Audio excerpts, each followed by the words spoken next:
नमस्कार दोस्तों, अभी बहुत बड़ी खबर निकल के सामने आ रही है कि चंद्रयान-3 के विक्रम लैंडर और प्रज्ञान ने भेजी बहुत खतरनाक खबर, जिसे सुनकर और देखकर इसरो के वैज्ञानिक एंड मोदी जी और सारे देशवासी सहित इसरो के चिप साइंटिस्ट यश सोमनाथ हुए हैरान। सोमनाथ जी के आंखों से आंसू झलक उठे, सभी लोग लगे रोने, सभी के पेड़ों तले जमीन निकल गई। सब यही सोचने लगे कि आखिर ये हुआ तो हुआ कैसे। सब लोग भारी दुविधा में हैं कि आगे क्या किया जाए। दोस्तों, 23 अगस्त को चंद्रयान-3 चांद के दक्षिणी ध्रुव के करीब लैंड हुआ था। जहां चंद्रयान की लैंडिंग हुई, उसे शिव शक्ति पॉइंट का नाम दिया गया। चंद्रयान ने विक्रम लैंडर और प्रज्ञान रोवर की मदद से वहां 2 सितंबर तक खूब रिसर्च किया। पानी की खोज से लेकर वहां की मिट्टी में मौजूद तत्व के बारे में पता लगाने का भी प्रयास किया। लेकिन अचानक 2 सितंबर को चंद्रमा के दक्षिणी ध्रुव पर फिर से अंधेरा छा गया था, जिसको देखते हुए चंद्रयान को अगले 14 दिनों तक स्लीप मोड पर भेज दिया गया था। इसरो की तरफ से बताया गया था कि चांद के दक्षिणी ध्रुव पर सूरज के रोशनी जाते ही तापमान -100 से 80 डिग्री तक चला जाता है। ऐसे में इतनी कड़ाके की ठंड से लेकर के हमारे लैंडर रोवर के खराब होने की उम्मीद है।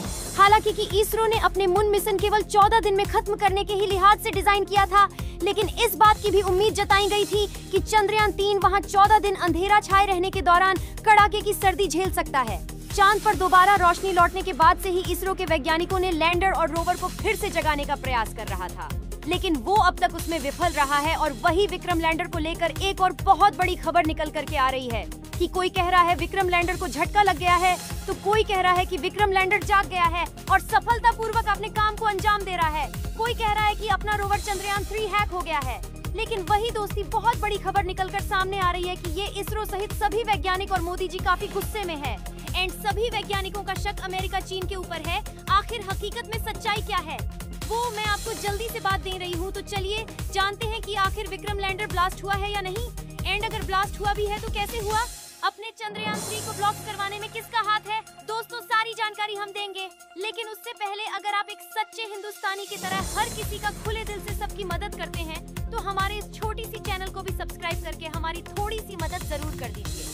तो चलिए अब वीडियो को शुरू करते हैं। लेकिन हाँ, उससे पहले इसरो की सभी वैज्ञानिकों के लिए कमेंट में जय हिंद, जय इसरो जरूर लिख दीजिए, क्योंकि हमारे इसरो के वैज्ञानिकों ने बहुत ही ज्यादा मेहनत करी है। तो चलिए अब वीडियो को शुरू करते हैं। दरअसल दोस्तों, आप सभी को पता ही होगा कि चांद पर 14 दिन की रात और 14 दिन की दिन भी होता है। इसी वजह से इसरो की उम्मीद थी कि 14 दिन सोने के बाद विक्रम लैंडर फिर से जागेगा। इसरो धरती पर बैठा विक्रम लैंडर को जगाने की उम्मीद कर ही रहा था कि तभी चांद पर एक ऐसी घटना घटी जिसे देख इसरो की वैज्ञानिकों को जोड़ों का झटका लगा। जैसे ही उनको पता चला कि चांद पर ऐसा कुछ हुआ, तो उसके बाद से ही पूरे इसरो के वैज्ञानिक काफी टेंशन और मायूस हो गए।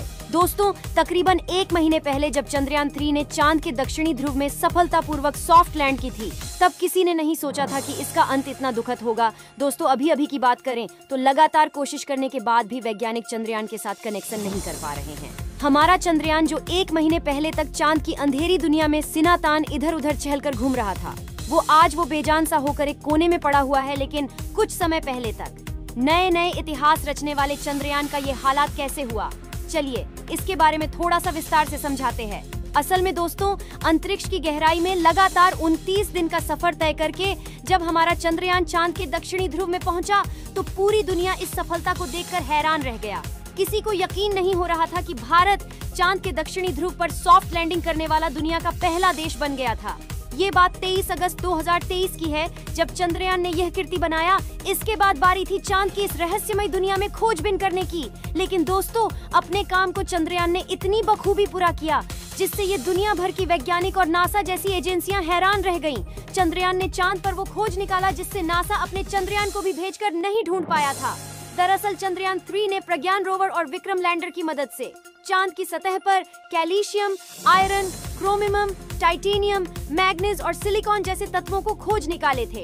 ये पहली बार था जब किसी अंतरिक्ष यान ने चांद पर इन सभी तत्वों को खोजा।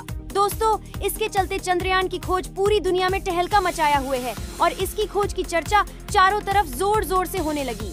लेकिन हमारा चंद्रयान सिर्फ यही नहीं रुका, बल्कि उसके बाद उसने चांद पर सल्फर और ऑक्सीजन को भी ढूंढ निकाला।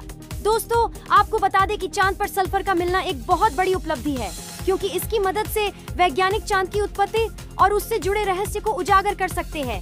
साथ ही ऑक्सीजन की खोजने वाले समय में चांद पर जीवन बचाने की दिशा में बहुत महत्वपूर्ण कार्य साबित हो सकती है, क्योंकि आज नहीं तो कल हम इंसान को वहाँ पर इंसानी कॉलोनी बनाने ही वाले हैं।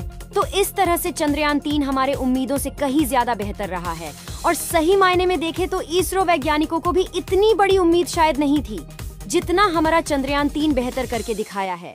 दरअसल वैज्ञानिकों का प्लान लैंड कराने के बाद इस मिशन को सिर्फ 14 दिनों तक ही चलाने का था, क्योंकि चांद पर सिर्फ एक दिन पृथ्वी का 14 दिनों के बराबर होता है, और रात में यहाँ पर इतनी ज्यादा ठंड पड़ती है कि वहाँ पर किसी भी जीव का रह पाना मुमकिन नहीं है। इसलिए मिशन को भी 14 दिनों के लिए ही भेजा गया था, यानी कि विक्रम लैंडर और प्रज्ञान रोवर को सारा काम इन 14 दिन में ही निपटाना था, जो 4 सितंबर को ही पूरे हो गए थे।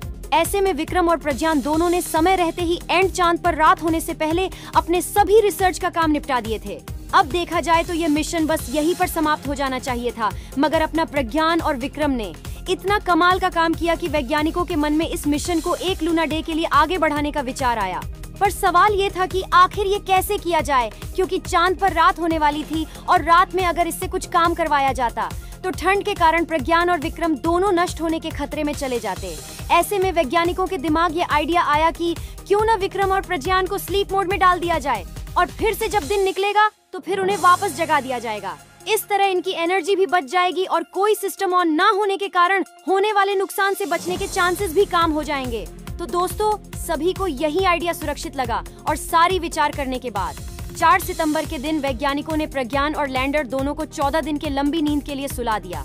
अब ये 14 दिन 22 सितंबर को पूरे होने वाले थे, यानी कि चांद पर अगला सूरज 22 सितंबर को निकलने वाला था, और वैज्ञानिकों ने ये ऐलान किया कि किसी भी दिन चंद्रयान को स्लीप मोड से जगाया जा सकता है। उसके बाद पूरा हिंदुस्तान 22 सितंबर के आने का बेसब्री से इंतजार कर रहे थे। सभी को यही उम्मीद थी कि जिस दिन हमारा चंद्रयान जाग जाएगा, उस दिन से चंद्रयान चांद पर नई खोज करके फिर से भारत माता का नाम रोशन कर देगा। लेकिन लोगों को झटका तब लगा जब ये दिन आ गया और इसरो वैज्ञानिकों को चंद्रयान की तरफ से कोई रिस्पांस नहीं आया।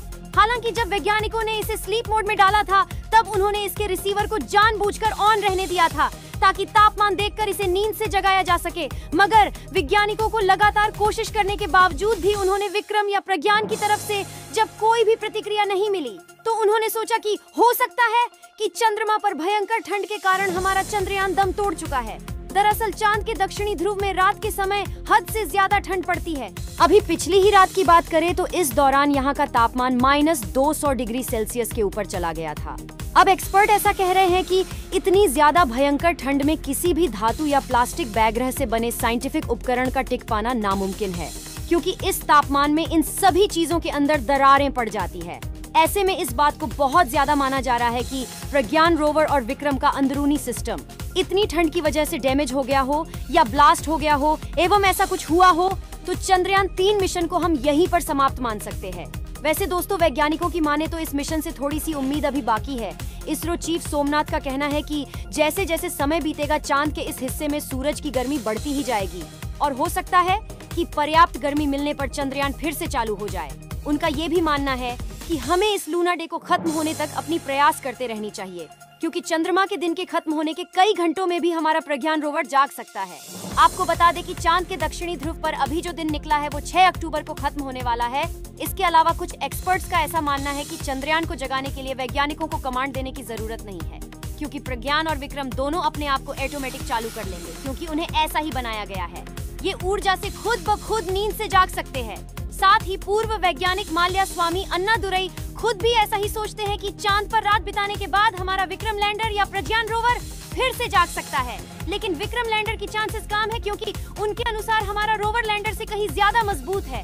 दोस्तों, एक्सपर्ट्स चाहे जो भी कहे, लेकिन सच्चाई ये है कि प्रज्ञान और विक्रम को इतने लंबे समय तक चलने और चांद पर रात में पड़ने वाली ठंड को झेलने के लिए बनाया ही नहीं गया था। ऐसे में ज्यादा चांस ये है कि शायद ये चांद की भयानक सर्दी को ये झेल नहीं पाए होंगे। जैसा कि इसरो ने कहा था कि अगर विक्रम और प्रज्ञान 22 सितंबर को नींद से नहीं जागे तो इन्हें हमेशा भारत के डर के स्वरूप में याद रखा जाएगा। एंड अब लग रहा है कि हमें इसी को चंद्रयान 3 का अंत मानना होगा। वैसे दोस्तों, आप बताइए कि अक्टूबर तक चंद्रयान 3 अपने नींद से